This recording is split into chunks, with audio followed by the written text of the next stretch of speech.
Good morning, good evening, good afternoon to everyone who is attending.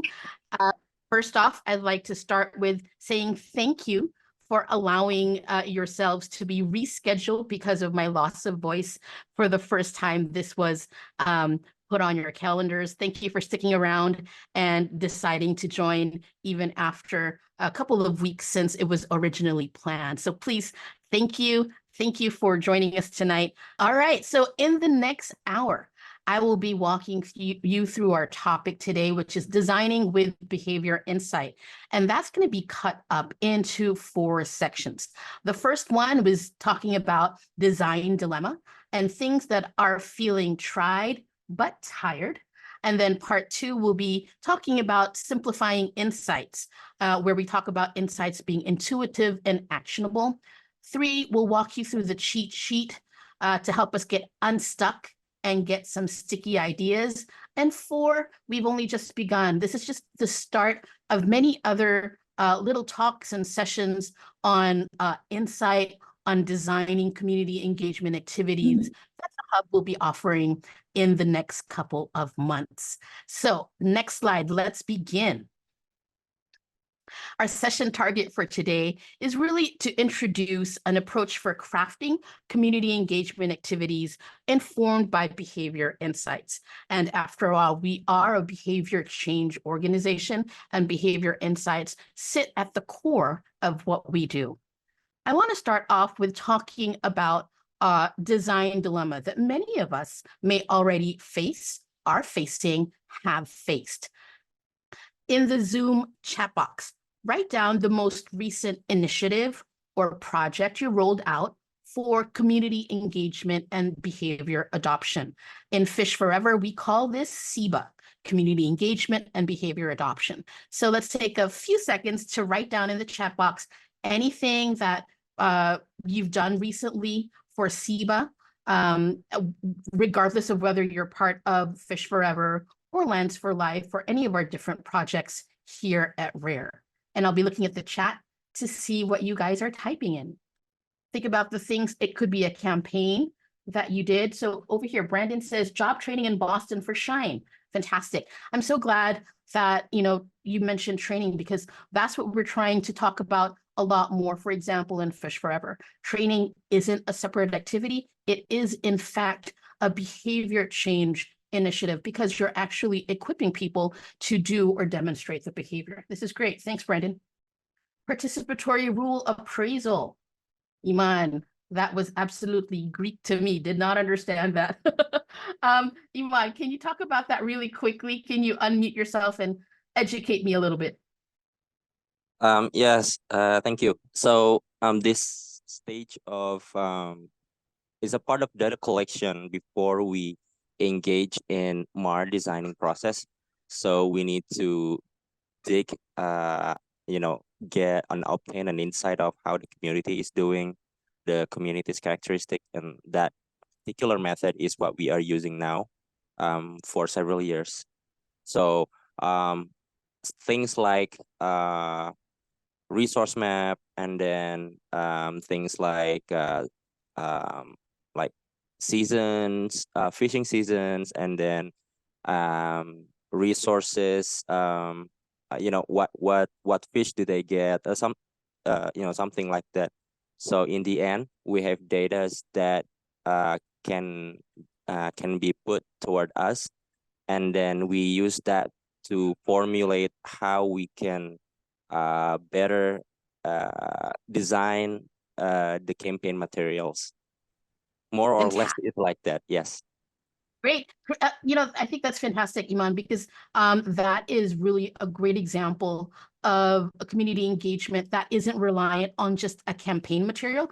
You're actually doing the work needed to develop the campaign later on, and I love that. So it's basically what we'll put under the bucket of community stakeholder meetings, right? And we do that a lot in Fish Forever. Thanks, Iman. Dennis from the Philippines says, a dialogue with national government agencies on fisheries registration and licensing. Yes, it is fisheries registration and licensing season in the Philippines, and dialogue is definitely community engagement activity that we do a lot in Fish Forever. Carolyn says we are working now to produce some campaign materials for Southeast Sulawesi. Fantastic. What kind of materials would those be, Carolyn? Thank you, Michelle. We produce three kinds of materials. There are t-shirts and also banners, and the last one is booklet, Michelle. Oh, nice, nice, very nice. Thanks, Tarlin. And Bruno has just typed in that they are engaging communities to create CCPs. And in Mozambique, that is their version of a management body for Fish Forever, General Assemblies, developing new campaign materials. Thanks, Bibi. And that's great. And I think, you know what, part of me thinks we probably shouldn't have this session anymore because you guys are already doing a great job. But to continue with this session, I think those are really great. But I wonder whether how many of you have actually also felt the design dilemma. These things you're doing great stuff here, but I wonder, because we have to do it so often, if any of you have ever run into a wall when designing community engagement and behavior adoption activities. So the design dilemma I'm talking about is that behavior adoption and community engagement isn't probably the only hat that you wear. And if you're from the Fish Forever team, that's probably very likely. You are implementer, you're data collector, you are BA intervention designer, you're doing many things at once. And resources are most likely lean.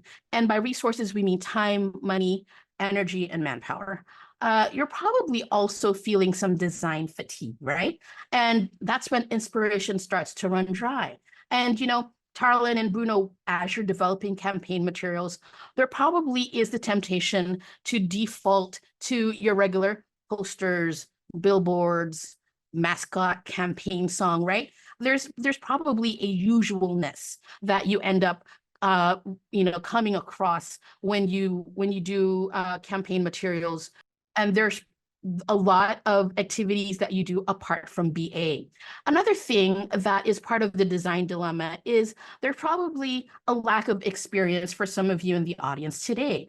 And that's probably because you aren't primarily a BA intervention or a SIBA designer. You are new to this, right? And you don't know where to begin. You're not quite sure what works, what doesn't.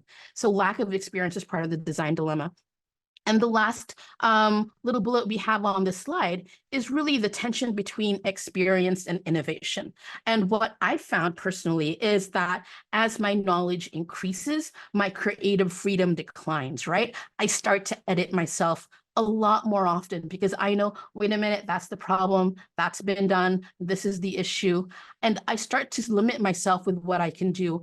And that really limits the creative freedom that I'm able to play around with when designing SIBA activities and initiatives. So this design dilemma is real, and it's real for implementers like you guys in the audience today.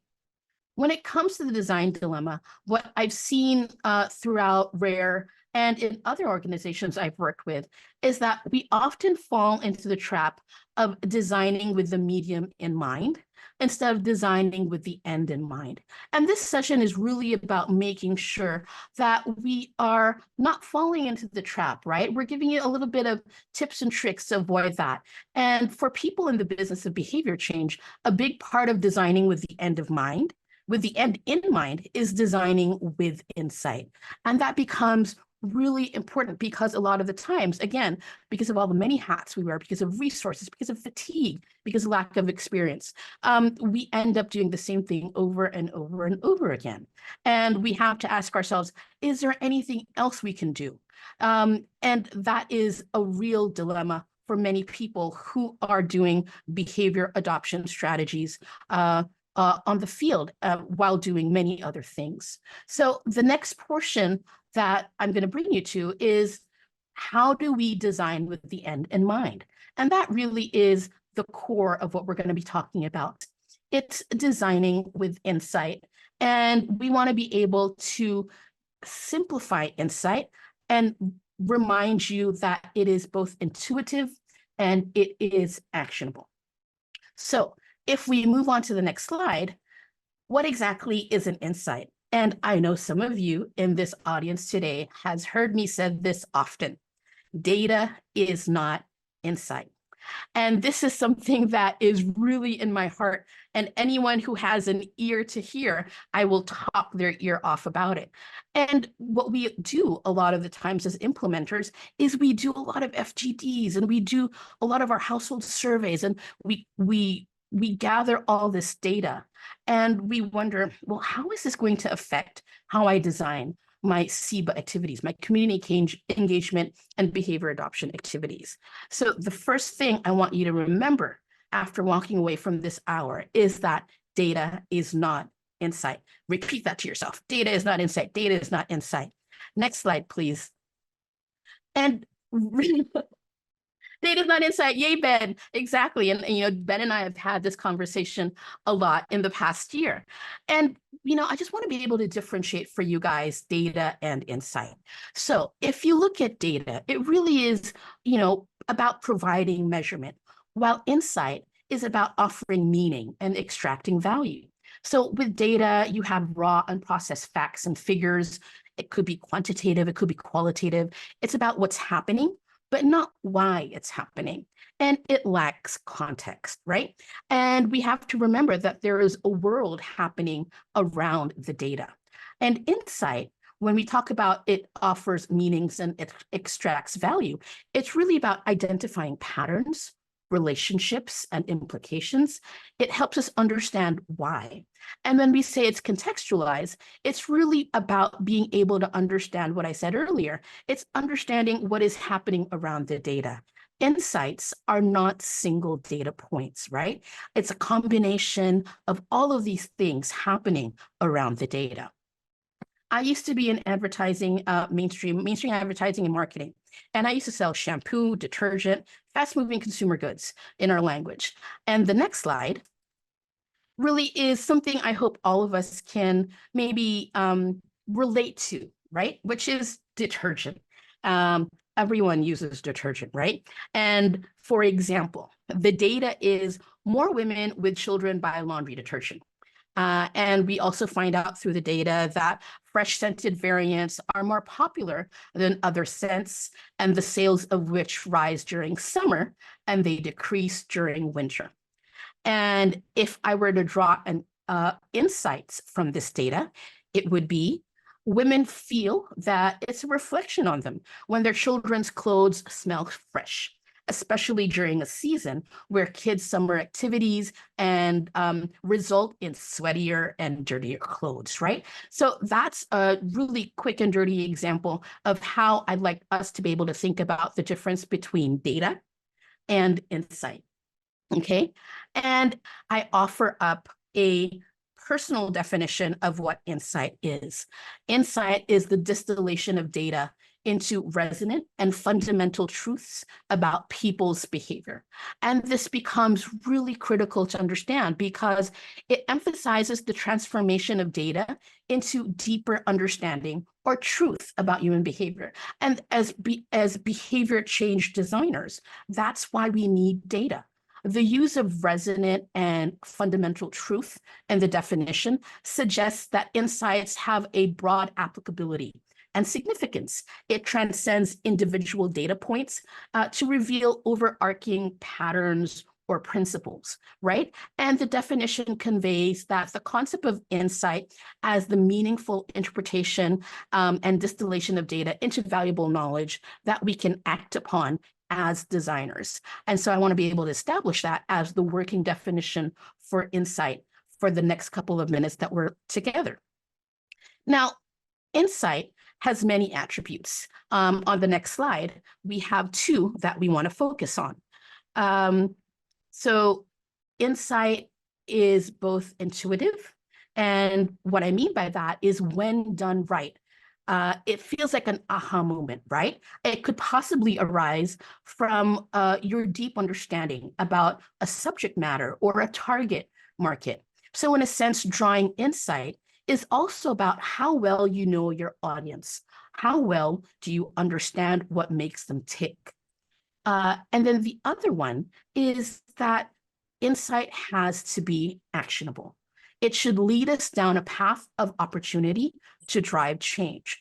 Because if insights aren't actionable, we'll just have really interesting thoughts about our target audience, but not know what to do about them. So insight must lead us down a path of opportunity to drive change. The problem is, and this is, I know this from my past life, insight generation takes so much time, a lot of practice, a lot of validating, a lot of research. In my past life, there was a department just for strategy and insight generation. And if you're an implementer for programs that Rare runs, you really don't have time for this, right? Ain't nobody got time for that is one of our favorite memes on the hub. And that really is true about insight generation. And insight generation takes so much time. And so we started to think about what could we offer our friends and our colleagues in Rare that will help simplify insight generation. So presenting to you Insight Simplified. We'd like to think of these 3 bubbles as your insight starter kit. Okay, so this is an oldie but a goodie. So you may have seen this for the first time. This may be familiar to you if you've been with Rare for a long time, if you've been with Rare during the Pride era, or if you participated in the Bee Center's campaigning for conservation workshop, or if you've attended the Hub's BA 101. These 3 terms will be very familiar to you. If you're new to Rare, this is an approach that still makes a lot of sense. Alan Andreasen, who is a advertising guy, came out with this in 1995. And this was a good piece of his work in the early days of social marketing. And to this day, it actually is still so valuable. Remember how we said that insight generation takes a lot of time and experience? Well, think of this as your insight starter kit. When you sit with SE, superior exchange, SD, socially desirable, and ED, easily done, a bit longer, you will realize that it captures and simplifies 3 basic behavior insights you can begin to use right away to design your community engagement activities.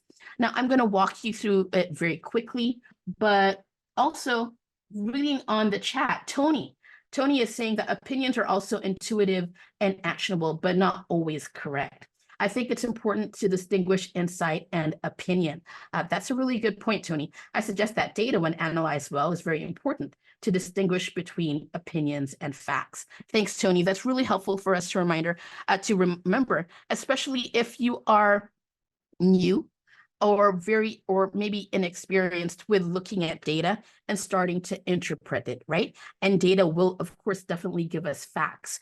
And we have to make sure that at the end of the day, insights need to be based on the data that you have. So insight isn't just an opinion, like Tony was saying, but I would say really quickly that insight needs to be based on data. And as you start to extract value and meaning from that, that's where you get really valuable insights to use for design. Thanks, Tony. All right, now, as we look into these trio, SE, SD, ED, repeat that with me in your head or out loud, if you can. Superior exchange, SE, SD, socially desirable, and ED, easily done. That is your trinity of insights to begin with on this journey of designing with insight. I'll walk you really quickly what each one means and give an example that could resonate with you. So when we talk about a superior exchange, we really mean very simply, you have to offer the best deal for the price.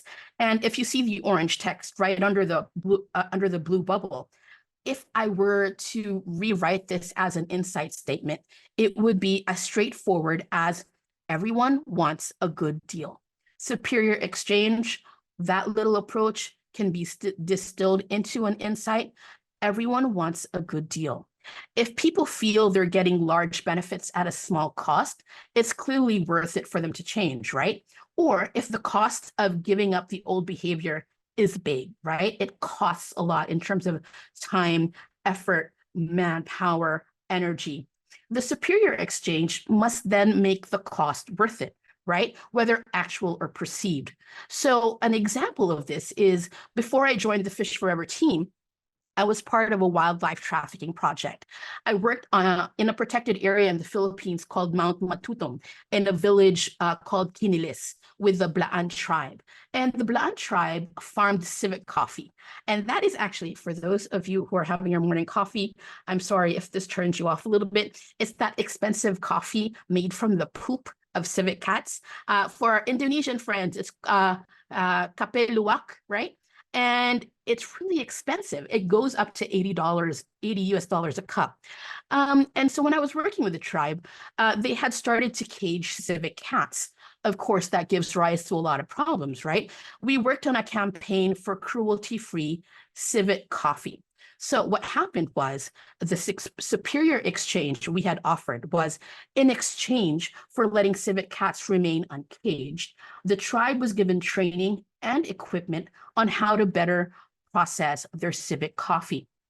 Plus, apart from the free training and the free equipment, there was an arrangement with a coffee distributor who would buy their coffee at a higher price, right? And so today, in this village in this protected area, Mount Matutom, the civet cat is now adopted by the local government as its flagship species. The Blaan tribe now protects this as a species, and offenders, people who will trap or be cruel to civet cats, they can face up to 100 US dollars for caging or trapping civet cats. And repeat offenders actually get cast out of the tribe. And for that tribe, getting cast out is really akin to a death penalty. So that's an example of a superior exchange we had thought about for this community engagement and behavior adoption initiative. If I talk about socially desirable, the insight statement for that is, if I had to write this as an insight statement, it would be, we care about what other people think is right, wrong, and normal. And that is really a core insight that we use a lot in RARE, and something our behavior scientists will really be able to back up. It's something we use in the Libras, also called social influence, right? We want things to be socially desirable. We don't want to be the sore thumb. We don't want to be the outcast. And so socially desirable is really about, people more likely to adopt a new behavior if friends, family, and or their social group approve of it or practice it themselves. So there's actually social pressure to make the change. So you could think about this approach, this insight, when designing your SIBA activities. And one of my favorite examples is in the Victoria Zoos in Australia. They came out with an initiative in 2017 called When Balloons Fly, Seabirds Die. And this is such a wonderfully simple campaign. The issue they were facing was that releasing balloons was a favorite among big outdoor commercial events, small parties, and strangely enough, even funerals. So the problem was, or the issue was, Southeast Australia has the highest biodiversity of seabirds in the world. And balloons were quickly becoming the #1 deadliest litter when ingested by seabirds. So what they started to do was campaign for balloon-free events. And their opening salvo for this campaign was a big rugby match, a stadium full of people who were blowing soap bubbles instead of releasing helium latex balloons. This led to over 230,000 pledging. These are 230,000 people, 60 schools pledging to blow bubbles instead of releasing balloons outdoors. Furthermore, organizations have also started to pledge and promise. Businesses, councils, community groups, they have committed to stop using balloons and releasing balloons outdoors. And more recently, in 2021, the policy in Victoria was passed where releasing balloons outdoors is now illegal. It is an offense with fines starting at 991 Australian dollars. So think about this in the socially desirable bubble, right? if you're releasing bubbles and people know that it is, one, illegal, and number two, no one else does it. It is no longer cool to be releasing balloons, and people are now blowing bubbles. Then it becomes more socially desirable, because you don't want to be the only one holding helium balloons in an outdoor event at a funeral, perhaps, while everyone else has little soap bubble containers. So that's an example of social desirability. If I look at the last bubble, which is our green bubble, easily done, that insight really can be reduced to a statement: the easier, the better. And I know that should resonate with everyone, because who likes to do difficult things, right? And even if we say, the reward and the difficult is good, yes, absolutely, sure, but really, a common, universal, resonant insight for many people about their behavior is that the easier, the better. The more easily the behavior can be practiced, the more people are able to adopt it. Removing barriers to participation and service, helping people gain relevant skills, which is why what Brandon said about training is very important. Providing material and psychological support. And this could be done in the form of community meetings, like what Dennis and what Iman were saying, are all ways to make behavior change easier to accomplish. Example, homegrown example here, a classic rare intervention to make fishing the right size lobster easier to do was about giving away paper rulers, if I remember correctly, paper rulers amongst fishers with the tagline, "Size matters."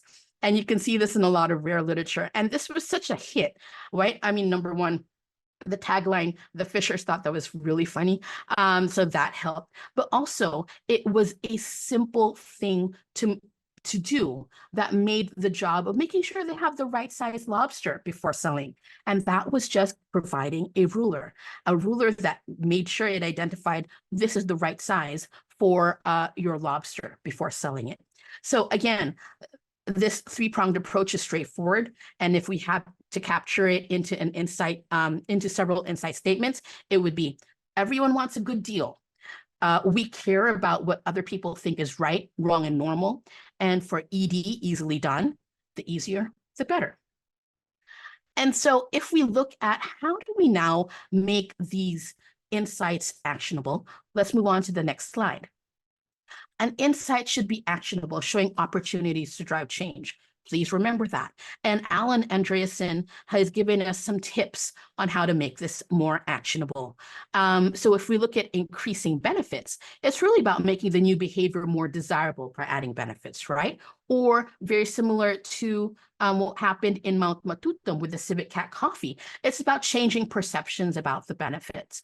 How are the benefits of the new behavior better than the benefits of the current behavior?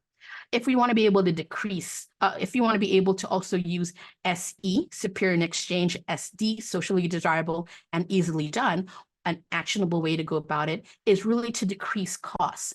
And again, when we talk about costs, it's about time, it's about energy, it's about just manpower and effort, right? So make it more affordable. How do we make it more affordable for people to do? If we go back to our example about when balloons fly, seabirds die, how was it made more affordable? Definitely soap bubbles are much more affordable than helium balloons, right? But also one interesting thing that they did was they offered the organization, the Zoos of Victoria, offered downloadable recipes for different kinds of soap bubbles that you could use for your next event. So reduce the barriers to adopting the new behavior. We go back to Mount Matutum, training was provided for free, equipment was provided for free. If we look at the rare example of the lobster size rulers were provided, right? To make sure that the barrier of, oh, how do we know if that lobster is the right size? Here's a ruler. And it really helps you identify right away whether this is the right size, it's too small, and you need to throw it back into the ocean, right? And change your perception, make the effort worth it, more valuable than what needs to be given up. And that was similar to what we ended up doing for Mount Matutum and the civic cats. And the last little column over here is decrease the desirability of competing alternatives. And what this really means is, how do you make the old or the current behavior less desirable, costlier, less sustainable, the all-around unpopular choice? And part of it is actually the penalties. This is where rules and regulations, policy, penalties, and prohibitions come in, right? It's less desirable to be able to trap and cage civet cats for coffee farming because of the big penalties. Same with using the helium balloons, right? It can cost up, your first offense is around 900 Australian dollars. Repeated offenses can reach up to 16,000 Australian dollars. So those actually make the old behavior the bad or the unpopular choice. So I know I've been talking quite a lot, and we're hitting 9:43. I just want to make sure that we will just hit our cheat sheet in the next couple of minutes. Now, when we talk about insights, we talk about making it intuitive and actionable. We also want to think about how we can look at existing rare tools to make it more actionable as well. The levers of behavior change is another way to make these insights more actionable by using it alongside our starter kit of insights. If you aren't yet familiar with the behavior levers, Rare's B Center has distilled behavior and social science principles into 6 levers that influence behaviors. Really quickly: material incentives, rules and regulations, information, social influences, emotional appeals, and choice architecture. Now, when you look at how to match these up, or how to use the levers alongside our starter kit of insights, you can think about it this way, and we'll talk more about this when we walk you through the cheat sheet. When you see superior exchange, the levers you could potentially start to think about to use would be, what would be, of course, the material incentive. Is there an emotional appeal that you can use to make the exchange more superior, more appealing than the previous one? Information. What information do they need to know that this is the superior exchange? And what kinds of rules and regulations can make this exchange more appealing? For social desirability, you can look at the levers of social influence, emotional appeals, information, rules and regulations. And for easily done, you can look at choice architecture, right? Choice architecture is actually one of the more difficult or challenging levers to understand for many people. But it really is very quickly prompts and timely reminders for people to do a behavior at the place where they're about to perform the behavior, right? Prompts and timely reminders, such as buoys in our protected or our reserve areas, right? You see a buoy, you think, cannot cross that area. Think about emotional appeals. What emotional appeals can be used in order to make people feel that this can be done quite easily? Think about information, rules and regulations, and material incentives. Now, all of this can be a real mouthful and just a lot to remember. And so the Hub has developed a cheat sheet. We won't have time to actually do the cheat sheet together. We will save that for another session, but we just want to make sure we walk you through it. And this part is really about getting unstuck and starting to think about what can get sticky. Now, this cheat sheet, just to manage expectations, is really about a structured brainstorming. This cheat sheet will help you brainstorming. Do not do this alone. Brainstorming alone can actually make you quite crazy. So do this with your colleagues, with friends. Structured brainstorming. This is what this cheat sheet helps you to do. It helps you design with the end in mind. And like we said earlier, designing with the end in mind is designing with insight.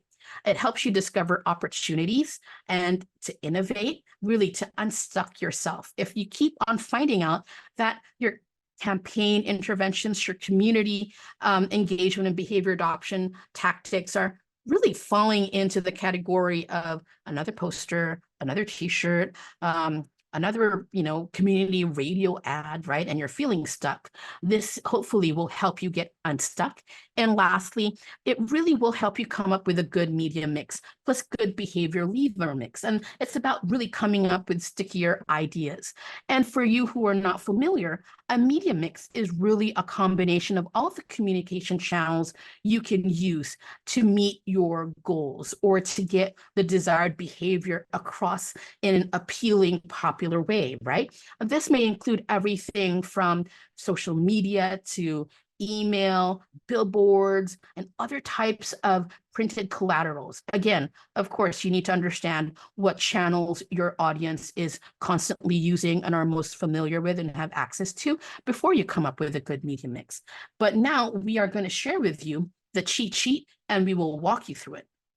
Danny will be providing the link to that cheat sheet in the chat, but we're also showing it to you over here in our screen. So if you want to take a look at it, go ahead, click on it, but I will walk you through it as well. So the SIBA design cheat sheet, again, if you're not familiar, this may be fish forever language, but SIBA is community engagement and behavior adoption.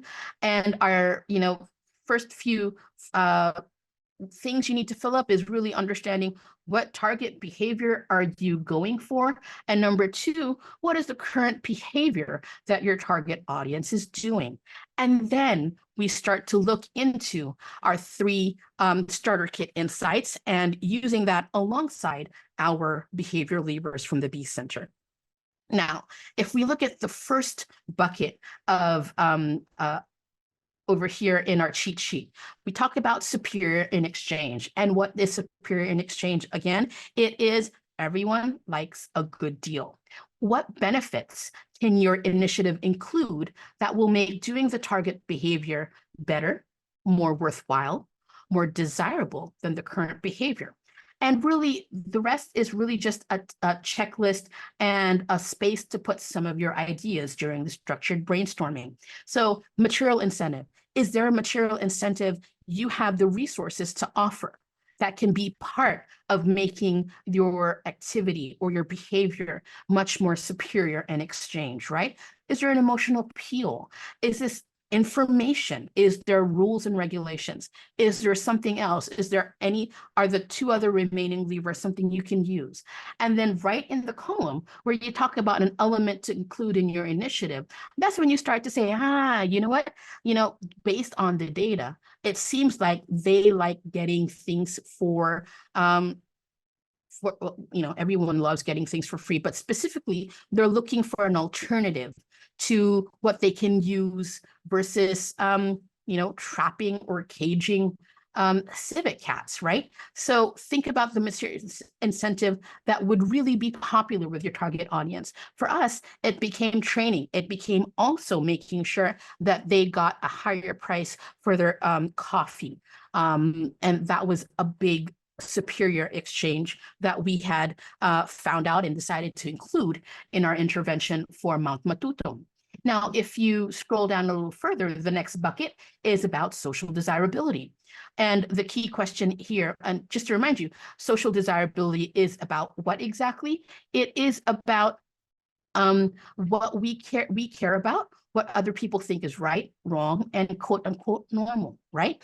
And for this part of the cheat sheet, the question that will prompt you is really about how can you make your target audience feel recognized, improve their social standing if they perform the specific behavior? How can you utilize the influence of people around them? What can be done to make the people around your target audience approve of this new behavior? What could you do to make the current behavior socially unacceptable, right? And again, going back really quickly, just place a tick beside or a check mark beside the lever you think you have the resources and you have an idea for. And then again, flesh that out. Include what is that? How do you flesh out that element in your intervention? And then finally, if you look at the final bucket, we talk about easily done, right? And easily done, the insight statement for that is the easier, the better. And the prompt question for this one is, what kind of prompts can you design to remind them to do the target behavior? What skills need to be learned to perform the target behavior easily. That could be in the form of instruction, right? That could be training. That could be a video. That could be a manual, right? And I think Tarlin had mentioned a manual, right? That's how you can help things, make things easily done. What kind of support is needed for the target audience to feel and believe that they can do the behavior correctly, consistently, and confidently? And these are, very clear markers of helping your target audience feel that what we're asking them to do is easily done. And because it's easily done, they can do that. We call that efficacy or self-efficacy. But that's very important for them to understand and feel and believe, if we really want them to participate in our community engagement activity, and if we want them to adopt and perform the desired behavior. And the same thing, place a tick box beside a tick or a check beside the lever that we think could actually help us flesh out what that would look like in our intervention, our activity, or our material. And the last part is really where you start to put everything together. Remember, this cheat sheet is really about a structured brainstorm. And the last question here is reflect on the elements you wrote down as something that needs to be included in your idea. What kind of initiative is this leading you to design? And I promise you, we've used this several times. I've used this a lot in my other projects. And what you're going to end up with is something a lot more meaningful, something with a lot more depth, with a little bit more different aspects to it, versus just a single poster or a single billboard or a t-shirt that we're giving away for free, right? And I think that's where the Hub and BA at the Hub really want to lead more of our colleagues and our implementer friends here at RARE. It's about creating more purposive, more insight-driven interventions for community engagement and for behavior change, versus just defaulting to what we said earlier, which is the tried and the tired, right? And so that's a really quick run through of the cheat sheet. We're almost at the top of the hour. We have 5 minutes left, and I want to be able to open this time for questions. I hope I can answer, but also really quickly, as you're thinking about your questions and your violent reactions, I'm going to go through some of the final slides just so that in case we run out of time. Part 4, we've only just begun. Up next, watch out for clinics that will get us some practice using the cheat sheet. And wait, there is more. The exchange we're offering you is there is more to learn and more to do. There is BA 101, and there is the SIBA planning tool. Special note, in the SIBA planning tool, we can actually use the cheat sheet in the larger process of the SIBA planning tool. So, any questions or thoughts? And again, we're open to violent reactions regarding our topic for today, designing with insight. Hi, Michelle. Bruno here. Thank you for the explanation. Hi, Love it. Bruno. And Thank you. one of the things that I was about to ask you already shown on this slide. How can we integrate this cheat sheet into the SIBA planning tool? Because on SIBA planning tool, you also have a lot of exercise, and we also have to do brainstorming. So in each of the phase, or how can we conduct? Can you conduct this for each of the phases? How come? But we'll have to wait. Actually, that's a good question.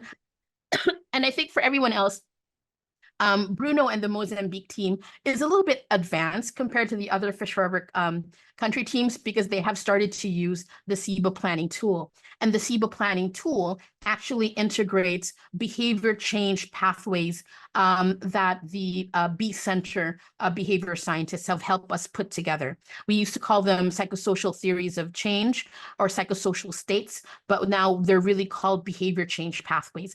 And Bruno, you come to a really good question. How do we use the cheat sheet in tandem with that of the SIBA planning tool? In the Art of BA part of the SIBA planning tool, you will see the part where we have to design the activity or the material, right? You remember those 2 columns on our SIBA planning tool, that's the Yes. time we bring out the cheat sheet and say, okay, how do we make sure we're not just making another billboard or giving away t-shirts or, you know, coming up with a fun social media, you know, post and that's it, right? How do we make the activity or the material more purposive and more insight driven? And that's where the cheat sheet can come in. So we take a pause in the SIBA planning tool, we take out our cheat sheet, we start to design what the possible intervention will be, and whatever intervention we come up with at the end, that's what we input back into the SIBA planning tool. Does that make sense? Excuse me. Yes, it does. But what I'm seeing here also on this cheat sheet is that from here, okay, from after the profiling and the surveys to collect the data that we need to know them better, for example, for us and for the new community that we are working with. After that, we could be able to fill this cheat sheet according to that data, and probably somehow it would not be so necessary to go through all those steps that we have on the SIBA planning tool. This is a bit of my question because it complements, I understand that complements for all the examples that you gave. And those examples, of course, were extracted from data. But if we have the data, where are we going to be able also to create something, let me see, faster and also reliable, comparing with the SIBA planning tool? Are you asking if you can use the cheat without the SIBA planning tool? Yes.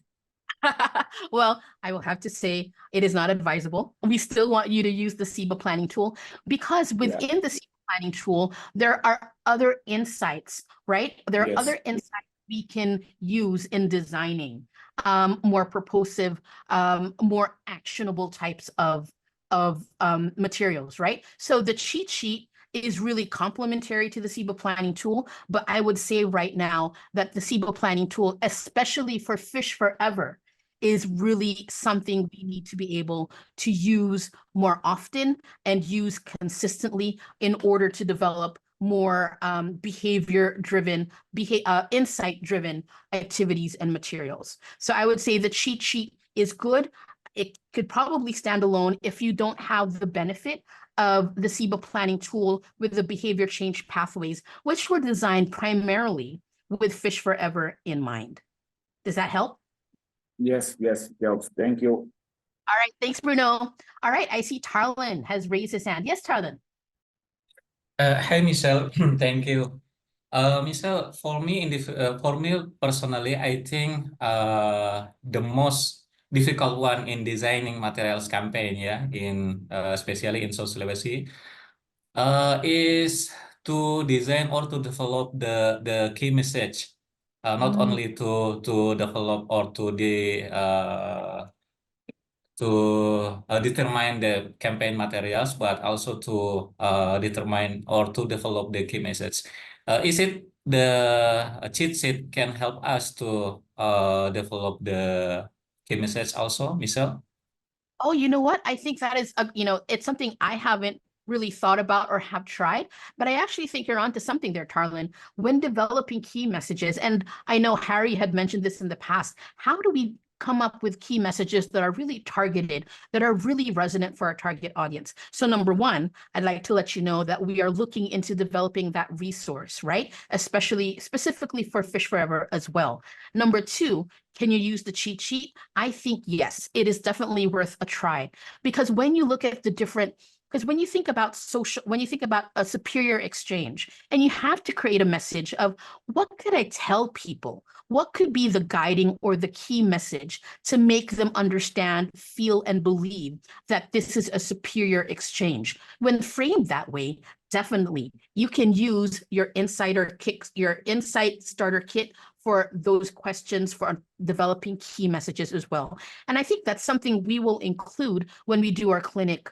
for how to use the cheat sheet. So number one, thank you for that, Tarlin. That's given us a good idea. And number two, off the top of my head, yes, I definitely think the cheat sheet can help us develop messages for that. And number three, please hang tight. We are working on another resource that'll help Fish Forever folks, our fishy folks, develop more targeted key messages for their campaigns. Does that help, Tarlan? Yes, thank you, Michelle. I think the most important one in developing a key message is to make that interesting for the people, yeah, for the target audience. Yeah, easily to remember, easily to get the message from the key message, and also, yeah, the last one is very interesting. Maybe rhymes, yeah, in design, and yeah, you know. I think that's difficult part in designing the materials and also the key message. Thank you, Michelle. Thank you, Tarlan. I absolutely agree with you, though. It is not. I used to be a copywriter, and it is not easy writing key messages. And really quickly, if you think about your key messages, also these insights work because your key messages need to be what? Need to be able to display the superior exchange. It needs to sound socially desirable, right? Their message has to help people think that this is a socially desirable behavior or activity to be a part of. And the key message also, like you said, it should make people feel it is the new behavior or the activity is easily done, easy to understand, right? Easy to digest, and really clear for people. So already we have the markers of what makes a good key message. Thanks, Tarlan. Yeah, final things. Want to learn more? So we have a bunch of tools that the Hub has developed alongside our country teams. Please visit the Implementer Resources Library that is online. You can also contribute a resource. If you have a resource that you feel all of us should learn to use or take a sneak peek at because it really has made a difference for how your team has been implementing a project, please click on the link that Danny will provide, and you can upload those resources for the rest of Rare World to know. And if you have any insights, any other questions or violent reactions you weren't able to express today at this session, feel free, don't be shy, contact us on hub@rare.org.